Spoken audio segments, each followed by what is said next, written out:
अब न्यू बताओ, एमएलए साहब कह जोगीराम जी हमारे भाई हैं, मेरा भाई है, मैंने आपको पहले बताया था। जो आदमी ये कह मेरी चाल को नहीं तो वह नहीं जाना चाहिए। नहीं क्या फर्क पड़ गया, मैं आ गया, मैं चाल पूँगा सेती, क्या फर्क पड़ गया, मेरे भाई में क्या फर्क है। मैं एक्स एमएलए हूँ, वो मौजूदा एमएलए। ये गए हैं सर, अभी हाल के अंदर एक मकान भी तोड़ दिया। देखिए, हालांकि गलती कॉलोनाइज़र की है कि इसका अवार्ड जो है उनको पैसे दे दिए गए, इन तक नहीं पहुँचे। जगह उड्डा की और कॉलोनाइजर आपकी कॉलोनी काट गया और कॉलोनी काट के प्लाट बैंड गया, इन सारे लग और पीड़ा पंजाब बाट देखा है, कद इनके ढूंढ फोड़ा और ये एप्लीकेशन लेके दर बदर भटकते हंड है, कदे एमएलए के, कदे एमपी के, कदे मेयर साहब के, कदे कमिश्नर साहब के, सारे साहब हिसाब हो रहे हैं, लेकिन सुनता इनकी कोई है ही नहीं। कमाल की बात है, जब वोट देने के टाइम को ऊपर तो है कि बिरानी केक के इनके पैर पकड़ने खातर तैयार हो जाए हैं, लेकिन जिस टाइम को ऊपर इनका ढूंढ फोड़न की बात आवा है, इनकी सुनन की बात आवा है, इनकी बात मानने की बात आवा है, तो सुनता ही नहीं कोई। पूरा ढोल नगाड़े लेके दरवाजे खटखटाने पड़े कि भाई साहब मारी भी सुन लो, हमें हाथ जोड़ा। और मौके के ऊपर एक बार पसला बस और दिखा दे भाई, खट्टर साहब की फोटो लग रही है, गुप्ता साहब की लग रही है, मेयर साहब की लगे। बोला जी हरियाणा के शहरी प्रॉपर्टी धारकों के लिए सुनहरा अवसर, सुनहरा अवसर किसा है, इनके तो ढूंढ फोड़न का अवसर है लिया है, शायद वही सुनहरा दिखा है।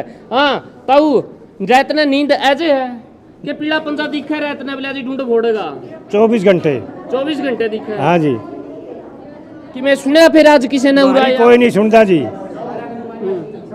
ना तो हमारे एमएलए सुनता और ना एमपी से मिले थे, एमपी ने डायरेक्टर को भेज दिए। कौन है आपका एमएलए? कौन है?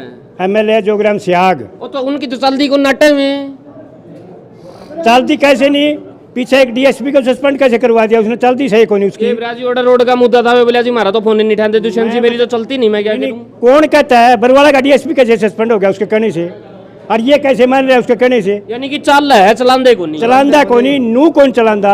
हमारा एरिया में जाटा का एक मकान भी कोई नहीं, सारे SC-BC है। हमें वोट फिर देंदे को नहीं होगे कौन है? वोटार वाला होगा, वोटा के वाले नू दे दो, जाट बिना वोट नहीं मानते, हमारे वोट आए हैं। अच्छा नंबर 2 जी, आप दूसरा नंबर सुनो जी, उसकी चलती तो है ही कोई नहीं। गड़ी में एक जाट ने मकान बना रखा है, आड़ा ऑफिस के हैं भाई, उसको फोड़ो। आड़ा उड्डाए को आया था कमिश्नर, उसने एन ये फोड़न के दे दिए थे। आड़ा के उसने नू बढ़ाई, कह गया जी वो मकान ना फोड़िए, मेरी ना कट जाएगी, मकान ये फूट गया, तो वह बड़ी मान ली इसने, दइए ना, वह कैसे मान ली? उसकी चलती तो सही को नहीं है। उसके बाद जातिवाद तो बहर है, जो ये बरोड़ा जो है वो यो है, तारे सारे के मकान फूटने वाले हैं, तारा हो रहा है छाती में दर्द है। अच्छा, दूसरी बात यह है जी, जब इनकी रिक्वायरमेंट करें थे हमने ऑब्जेक्शन कराया, इनका ऑफिस में हमारे ऑब्जेक्शन फाइल तैयार है। उसके बाद 2003 में यहाँ पर एडमिनिस्ट्रेटर था बे दीक्षित, उसने 7 आदमी की ये कमेटी बना के सर्वे कराया और मकान छोड़ने की सिफारिश ये कर रखी है, वो इसको नहीं माना। उसके बाद चलो कोई नहीं, आप बड़ा नंबर है लिया, ये बताओ जी खड़े ताऊ, एक बात बताओ, सुन तो लो, असली रह गया कि या असली बात आखिरी में आ कर है? ये गवर्नमेंट की चिट्ठी है जी, सीएम की। अच्छा, साफ लिख रखा है, 2005 की है जी। उसने ये लिखा है, कुछ तो एक मंत्री की जमीन थी भाई, इसको छोड़ दो। आगा है मकाना में जो ये निशान मार रखे, इसमें लिख रहा है इसके अतिरिक्त सरकार ने यह भी निर्णय लिया है कि जो धारा निर्माण 4 से पहले बने हुए स्ट्रक्चर का अवार्ड घोषित न किया जाए और इनसे विकास चार्जिंग भरवा लिया जाए। हम विकास चार्जिंग भरने के लिए तैयार हैं, ना हमारे से उसने इनकी लेटर दिया, उस मंत्री के छोरे से तो इनकी पैसे भरवा लिए, हमारे से नहीं भरवाए हैं। और अब नु कसा हमारे पास बेतारा वो नहीं है। चलो ये गुडेला साहब भी आ रहे हैं, बरवाड़ा हलकत है, आपने बेरा होगा, इनकी आवाज अलग ठाण खातर। गुडेला साहब राम राम। राम राम।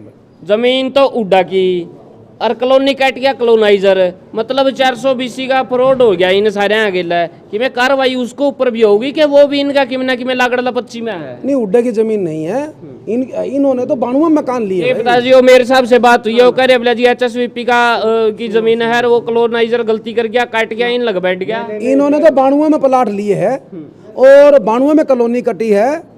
और जो ये मान लिया सेक्टर का जो 1-4 सेक्शन लगे है, ये चौटाला साहब की सरकार में लगे है, 2004 में लगे है। अब 92 में ले उड़े 2004 में करे है, तो बात जो इनकी जायज़ है, हमारी सरकार थी, हुड्डा साहब की सरकार थी, हुड्डा साहब ने इनको रिलीफ दे दिया था।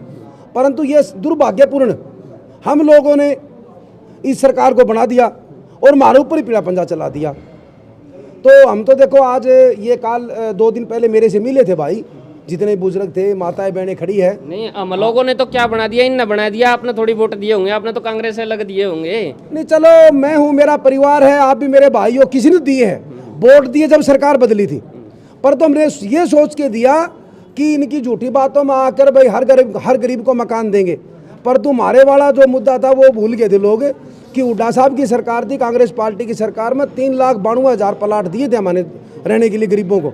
परंतु हमारे आदमी ने तसल्ली नहीं करी कि मैंने बीजेपी वाले कह देंगे।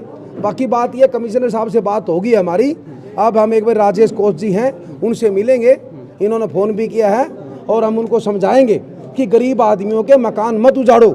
ये हमारे सारे के सारे हम वहाँ पर लेके जाएंगे। मौके के ऊपर विधायक हैं, ताऊ जी कह रहे हैं कि उनकी चाल बहुत है। एक बारी उनने भी मिले, उनकी चौखी चाल है, जाए हो एक बारी बार ने भाई इनके मकान टूटने वाले हैं, क्यों फुड़वाओ। मेरे दौरे तो बहुत बाद में आए, पहले 4 साल हो गए जा लिए। अब न्यू बताओ, एमएलए साहब कह, जोगीराम जी हमारे भाई हैं, मेरा भाई है, मैंने आपको पहले बताया था। जो आदमी ये कह मेरी चाल को नहीं तोड़ नहीं जाना चाहिए, नहीं क्या फर्क पड़ गया, मैं आ गया, मैं चाल पूँगा सेती, क्या फर्क पड़ेगा, मेरे भाई में क्या फर्क है। मैं एक्स-एमएलए हूँ, वो मौजूदा एमएलए। अफसर तो इसी मेरी सुनेगा, इसी उसकी सुनेगा, फर्क थोड़ा कोई इसमें। मैं जाऊँगा सेती जाऊँगा, इन्हें कोई दिक्कत वाली बात नहीं। और जहाँ तक कोशिश है पूरी एकदम अच्छी तरह अफसर को समझाएं भी गए, और इनके साथ खड़े हैं, बिल्कुल बरवाड़ा हल्का सारा इनके साथ खड़े है। या आज तो ये सैकड़ों की संख्या में आए हैं, जरूरत पड़ी तो हजारों की संख्या में भी आएंगे हम इनके साथ। तो कहने का मतलब ये है कि एक गरीब आदमी परेशान हो रहा है। समझे भाई, समझे, कोई बात नहीं हो,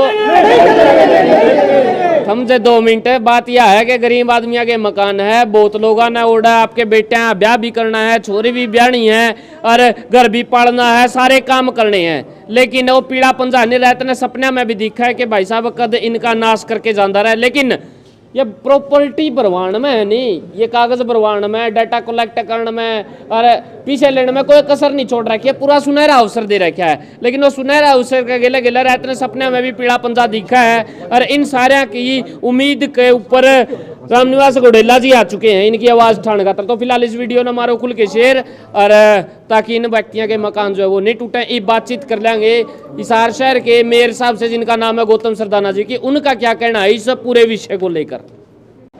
आदर्श नगर के जो साथी हैं वो भी हम मिले थे, तो उनका कोई HSPP के साथ डिस्प्यूट है। तो ये मामला यहाँ लोकल लेवल पे सॉल्व होने का नहीं है। तो ये हमने यही कहा है कि इसको जो है माननीय मुख्यमंत्री जी से बात करेंगे हम, और जो वहाँ के स्थानीय विधायक हैं उनके विधायक जी के थ्रू मुख्यमंत्री जी के पास आप भी केस भेज दीजिए, तो ताकि जो है इस पे जो है फैसला ढंग से लिया जा सके। तो वो इस बात से संतुष्ट हैं और कह रहे हैं कि कोई नहीं। और यहाँ लोकल लेवल पे हमने एक बार अधिकारियों को कहा है कि आप जो है इनको थोड़ा समय दे दीजिए। तो समय पर बात हुई है। तो लगभग जो है आपको पता है, जब ये ऐसे मैटर होते हैं तो जब तक फैसला ना हो जाए ऊपर के लेवल पे, जब तक हमने कहा है कि इन पर कार्रवाई न करें। डर लगता है सर, रात को भी कभी पीड़ा पंजा आ जाए, मकान तोड़ जाए, खाली करवा दें, इस तरीके पहले भी इन्फॉर्मेशन काफ़ी बार दी गई है, नोटिस दिए गए हैं सर। अभी हाल ही के अंदर एक मकान भी तोड़ दिया। देखिए, हालांकि गलती कॉलोनाइज़र की है कि इसका अवार्ड जो है उनको पैसे दे दिए गए, इन तक नहीं पहुँचे।